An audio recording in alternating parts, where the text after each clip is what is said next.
YouTuber Miranda Sings' real-life name is Colleen Ballinger, and she's currently facing an onslaught of allegations in regards to grooming and inappropriate behavior from former fans and employees claim she took advantage of them while they were minors. One former employee in particular, Adam McIntyre, has unleashed a series of accusations that Miranda has both groomed and bullied her underage audience members. Though the situation known as Traumageddon may seem like niche influencer drama, it's actually indicative of how creators have come to hold each other accountable. What's the proof to these troubling claims? Keep watching Famous News to find out. Over the past few weeks, several people have come forward with allegations about past inappropriate relationships with the creator behind Miranda Sings, a character with overlined red lips, an off-key singing voice, and an army of young followers. All of these accusations were initiated by a now-removed video from YouTuber Cody Rant. That's a pattern we often see in pop culture. One person comes forward with allegations, which in turn inspires others to speak out about similar experiences. What's unusual about this situation, though, is that Cody Rant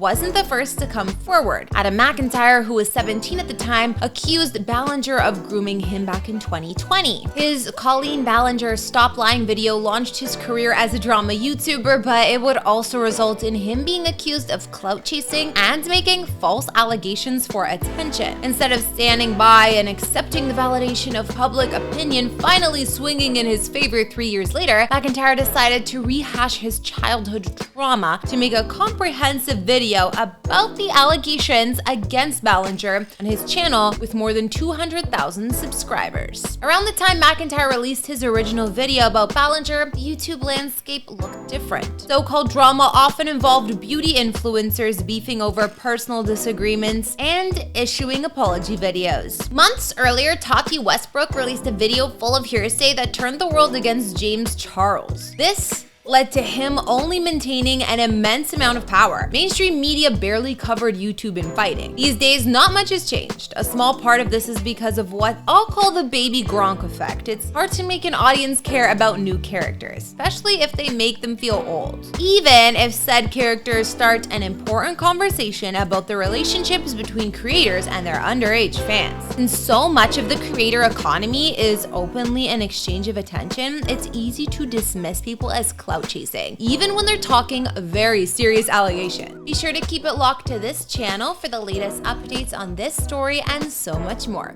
In a heartbreaking turn of events, 2 people are dead and 3 have been injured after a shooting took place on Saturday night, June 17th, at the campgrounds of Beyond Wonderland, the electronic dance festival that's put on at the Gorge Amphitheater in Quincy, Washington annually and routinely hosts upwards of some 20,000 people. The one man eventually arrested as a suspect is also one of the 3 individuals injured that night. This alleged gunman fired into a crowd, then walked away and continued to attack people at random before being taken down by police. Who's responsible for this deadly attack and for what reason? Find out now on Famous News. A man named James M. Kelly was taken into custody shortly after killing 2 people and wounding several others in an attack near the Beyond Wonderland Music Festival that was slated to feature appearances by Marshmello, Afrojack, and many others. Kelly is being held on suspicion of murder after being accused of opening fire at campgrounds several hundred yards away from the concert venue, which was hosting the 2-day electronic music festival. Both Brandy Escamilla and Jocelyn Ruiz, an engaged couple visiting from Seattle, would tragically lose their lives during the incident, while 3 others were injured, including a security officer who was struck by a deflected bullet. Kelly himself was also treated for a gunshot wound before being taken into custody at Grant County Jail. According to local authorities, his residence is listed as Joint Base Lewis McCord, a military installation near Tacoma. Details on how Kelly was wounded weren't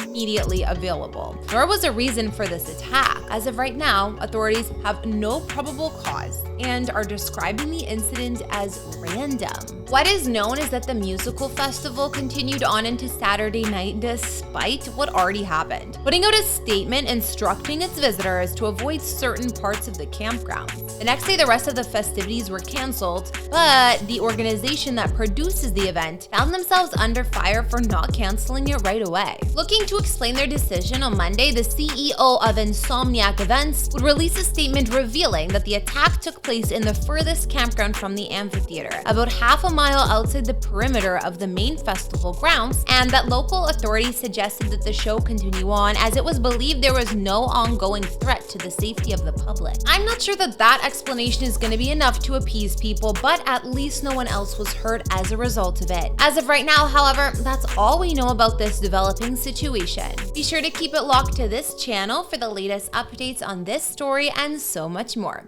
Well, that didn't take long, did it? Just 1 week into its lifespan, HBO's new show, The Idol, has already caused controversy after its premiere episode sparked a huge backlash. The extremely graphic nature of this series was made apparent from the very moment the trailer dropped, promising to tell a story from the very gutters of Hollywood. And then, whispers of discontent began to leak from the set, with the disturbing articles appearing in mainstream media outlets speculating that the series might be one of the most toxic ever made. But is there even more going on behind the scenes than we know? Produced by Sam Levinson as well as The Weeknd and his business partner Reza Fahim, The Idol focuses on a depraved relationship between a pop star named Jocelyn, played by Lily Rose Depp, and an LA club owner turned cult leader named Tedros, portrayed by The Weeknd. Before the show even premiered, it began stirring controversy when it was revealed that the series' initial director, Amy Seimetz, had been let go after The Weeknd became discontent with how the show was taking on a female perspective centered around Lily Rose's character. After Amy's departure, series co-creator Sam Levinson would step in to act as director for all the episodes and also ordered a ton of reshoots. But things got even more complicated in March of 2023 when a Rolling Stone article highlighted 13 cast and crew members' concerns about the extreme nature of the show. One source referred to the series as sexual torture, while others alleged Sam had written scripts with a disturbing level of sexual and physical violence. For instance, in one scene that was shot but discarded, Jocelyn asked Tedros to beat her, knowing full well that doing so would turn him on. Almost as soon as the Rolling Stone article was published, both The Weeknd and Lily Rose would defend their showrunner against the heavy criticism. While speaking at the Cannes Film Festival last month, Lily Rose said about her character, "I think that something about Jocelyn is just that she's a born and bred performer. I also think that the occasional bareness of the character physically mirrors the bareness that we get to see emotionally in her." Meanwhile, while speaking with Vanity Fair, The Weeknd shared his thoughts on the Rolling Stone expose,